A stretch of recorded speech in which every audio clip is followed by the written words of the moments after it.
நீ மனுஷன் இடத்துல அல்ல தேவனிடத்தில் பொய் சொன்னாய் தேவனிடத்தில் பொய் சொன்னாய் என்றார்.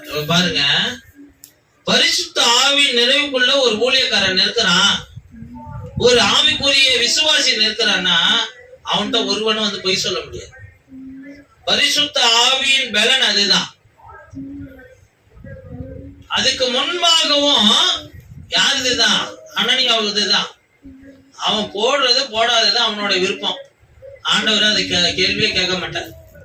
எந்த கேள்வி எடுக்கிறாரு? நீ ஏன் தேவன் இடத்துல போய் சொன்ன? அவன் என்ன செஞ்சான் பாருங்க, 9 ஆண்டவர்கிட்ட கொடுத்துட்டான். ஒரே ஒரு பங்கை தான் ஒளிச்சு வச்சிருக்கான். ஏன் 9 கொடுத்தவனுக்கு 1 பெருசா? எங்க நம்மளுடைய மிஸ்டேக் நடக்கும்னா, சின்ன காரியத்துலதான் ஆவியில பலன் இல்லாதவன் விழுந்து போயிடும். ஆவியில பலன் இல்லாதவன் என்ன செஞ்சிருவான்? சின்னோண்டு காரியத்துல விழுந்து போயிடுவான். ஆவியில பலன் உள்ளவன், அது சின்ன காரியமா இருக்கட்டும் பெரிய காரியமா இருக்கட்டும், அதுல எந்த காரியத்துல விழுந்து போக மாட்டான். அல்லேலூயா. பலன் உள்ளவனாய் நீ மாறணும். அப்போ உங்களுடைய உள்ளம் நீங்க போய் நிக்கும் போது, உலக மனுஷனா இருந்தாலும் ஆவிக்குரியவனா இருந்தாலும் உங்க இடத்துல நின்று பொய் சொல்லக்கூடிய இடத்துல இருக்கவே முடியாது. ஏன்னா நீங்க பரிசுத்த ஆவியின் பலனினால் நிக்கும் போது அவன் என்ன சொல்றான்? பேதுரு என்ன சொல்றாரு? நீ என்ன இடத்துல இல்ல தேவன் இடத்துல போய் சொன்னப்பா. தேவனுடைய காரியங்களை மட்டும் நம்ம அலட்சியமா இருக்க கூடாது.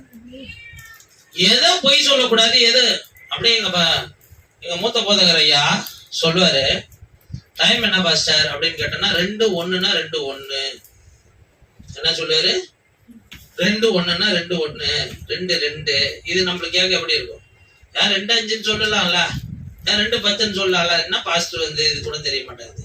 அப்படிதான் நம்ம போவோம். அப்ப எவ்வளவு ஷார்ப்பா இருக்காரு பாருங்க. பரிசுத்த ஆவியின் பலன் அதுதான். அல்லேலூயா. பரிசுத்த ஆவியின் பலன் எங்க ஒளிஞ்சுக்கிட்டு இருக்குன்னா, சின்ன விஷயத்திலயும் உண்மையா இருக்கும். நீங்க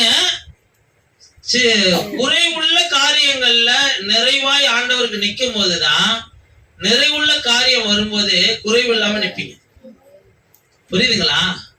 குறைவுள்ள காரியங்கள்ல நீங்க நிறைவுள்ளவர்களாய் நிக்கும் போது, நிறைவுள்ள காரியம் வரும்போதும் குறைவு இல்லாம நிப்பீங்க ஆண்டவருக்கு முன்பாக. அல்லேலூயா.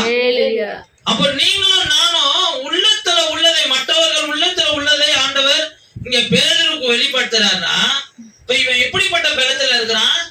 அதே ஆவியானவர் தான் நம்ம கூட இருக்கிறார், அதே தேவன் தான் நம்ம கூட இருக்கிறார். ஒரு